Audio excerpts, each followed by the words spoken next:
Hello everyone, Vincent Teo from HDTV Test here.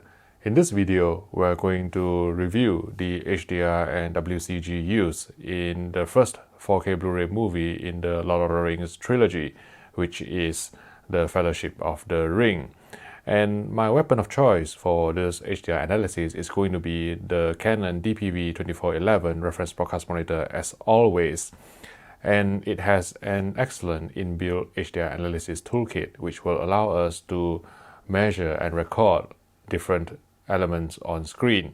So on your top left corner, you may be able to see a frame luminance monitor. This will record the highest peak brightness within each frame and also the maximum frame average luminance level, or max FALL, as well.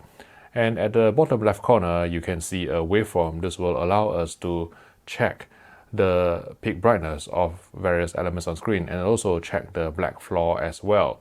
And from time to time, especially in the movie as I'm explaining various shots, I may use a false color system on the Canon DP-V2411, primarily to escape the attention of YouTube copyright police.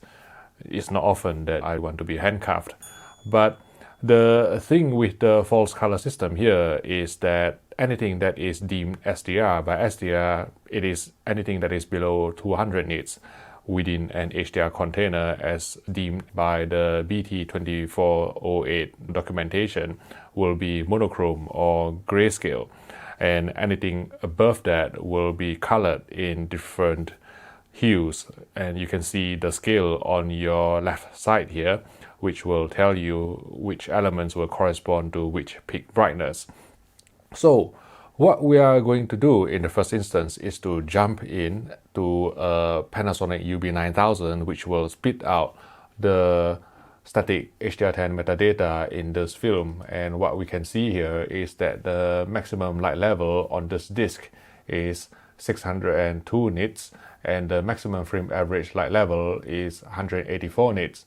Now, 602 nits does sound a bit on the lower side compared with, let's say, the 1000 nits that many, high impact HDR movies have been graded to, especially when you consider that the mastering display maximum luminance is 4000 nits, which is meant to be Dolby Pulsar. But let's, put aside our skepticism and go into the movie. And when I scan through the movie, and this takes a lot of time, I mean, this is probably 3-hour long movie, so it took me quite some time to actually scan through each section and try to find the correct segment for me to talk about. But what I wanted to say is that the cap of 600 nits is roughly in place for a lot of the shots. So for example, at the beginning in Hobbiton, you can see here that the chimney smoke is capped to a peak brightness of around 600 nits, and then the next shot into the clouds, they run at around 400 nits. And then we go to another shot of Sauron's eye. It is running at around 600 nits as well when Frodo sees it. And then when Frodo starts recovering in Rivendell, the fade to white here, it tops out at 400 nits, and then eventually 600 nits as the smaller area on screen becomes brighter, so it never really exceeded 600 nits. And then in this snowy mountain montage where Boromir is trying to get a feel of the ring, you can see that the peak brightness never really exceeded 600 nits by much. And when Gandalf lit up his staff in the Mines of Moria to overcome the darkness, it is running at around 600 nits in the peak. And when Galadriel first revealed herself, her glow is running around 600 nits, although there is probably a lamp on her right side that runs at around 700 nits. Here you can see the peak brightness used is judicious. I would say that this is an effective HDR. But more importantly, the colorist has refused to let this cap of 600 nits really influence some really high impact scenes. So occasionally I actually found a number of scenes where the peak brightness reached 1000 nits or even beyond. So let's start with the prologue, where Sauron's demise triggered an explosion and the blast reached 1000, even 1500 nits briefly, and then as Gandalf put on a firework display in Hobbiton, it reached around 1200 nits. And then the night fireworks as well during Bilbo Baggins' birthday party, it exceeded 1000 nits, maybe even reaching 2000 nits. Another thing I like about this film is the effective use of shadow detail. So in the next scene, what I'm going to show you is that the hobbits are hiding from Nazgul, and the sun rays coming through the leaves actually reach about 1000 nits. But you can still see all the shadow detail very clearly, which is one of the powerful things about HDR, the coexistence of bright and dark objects at the same time without each of them cancelling each other out. And when Arwen first appeared to rescue Frodo, her aura is bright and it runs around 700 nits, eventually reaching 1000 nits, and then it slowly dissipates.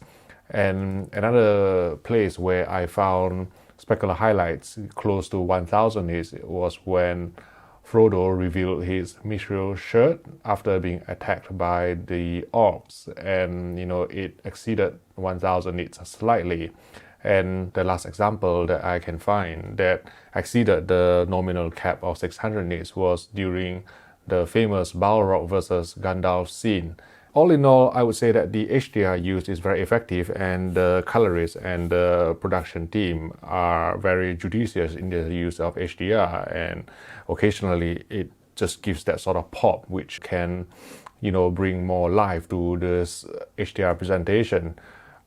And another thing that I really like about their use of peak brightness is that, remember when I said that most scenes are capped to 600 nits, and especially I want to draw your attention to this Snow Mountain scene just before they entered the Mines of Moria. It runs at around, say, 400, 500, 600 nits. And then after they lost Gandalf, the colorists decided to take the peak brightness down to a cap of only 300 nits, and it is only on the shot of the dwarf, the reflection of his helmet exceeded 300 nits, maybe reaching 500 nits. Otherwise, the whole scene is below 300 nits, which gives that sort of a gloomier feel to the sequence. And what I'm going to do next is to show you some key shadow detail scenes, because I think, the shadow detail in this movie is really well done, it's fantastic. In the Mines of Moria, as they travel through, you can see that, it is lit by Gandalf's staff, which runs at around maybe 400 nits, yet, the rest of the darkness is around, say, below 50 nits, yet all the shadow detail comes through very nicely on a capable display, of course. And when they were attacked by this octopus-like creature, everything is below 50 nits, but even 50 nits provides more range than an SDR nominal cap of 100 nits, which would take up half the dynamic range already. So certainly the increased dynamic range afforded by HDR actually allowed the shadow detail to be expressed in a clearer manner, and I think it's just a really fantastic example of good shadow detail without elevating the blacks excessively. And what I'm going to do next is to check out the WCG use, or white color gamut use, in this movie. And I think, if you're expecting something that, pops, I don't think that is going to be the case. I checked many scenes, many of the most colorful objects, and most of them sit, within Rec. 709, right at the edge of Rec. 709, but still within Rec. 709. And I'll show you one by one. So on Bilbo's vest, you can see that wherever I place the pixel value checker, it never really exceeded Rec. 709. And then the next scene would be another vest worn by this really random hobbit here. And the blue, is right at the edge of Rec. 709, but never truly exceeded it. And then we go to another frame in Rivendell, and I popped the cursor over the leaves, and they are right at the edge of Rec. 709, but not truly exceeding it. And the only two instances where I found the colors to exceed Rec. 709 would be first Sauron's eyes, and the red here exceeded Rec. 709 slightly.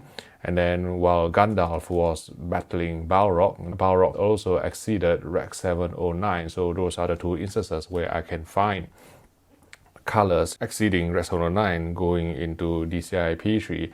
But mostly the colors are going to be within Rec. 709, and maybe as far as Middle Earth goes, there is no white color gamut, as far as this film is concerned, certainly from what I have seen.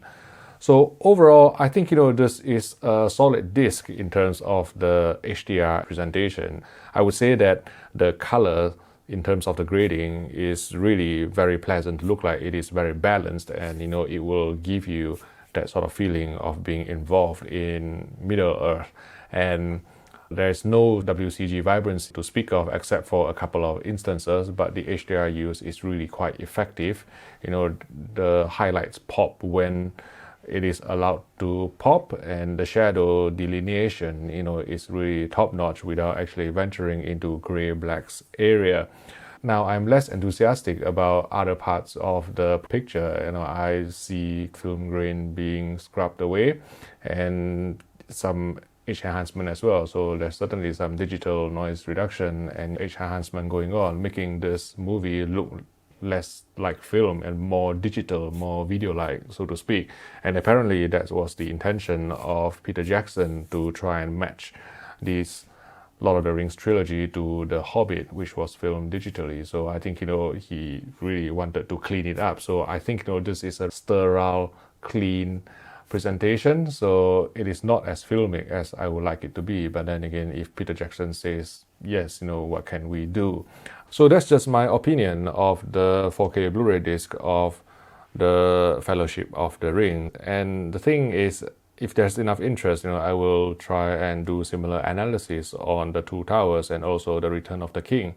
But if I'm honest with you, from my traffic analysis on this channel, all these 4K Blu-ray reviews in terms of the HDR analysis, they never really generated much traffic, compared with the work that I have to actually put in to try and analyze different elements and to try and record different things. So I'm not sure how long I can keep this up. I know some of you will want me to continue doing it, but I just don't know whether it is actually worth it for me in terms of the time spent. And it is not as if studios are willing to actually send me review copies of these movies as well. So I have to actually shell out money to buy them myself. But if you'd like to watch some of our other HDR movie analysis, I've created a playlist here if you'd like to click on it, and I will see you in the next video.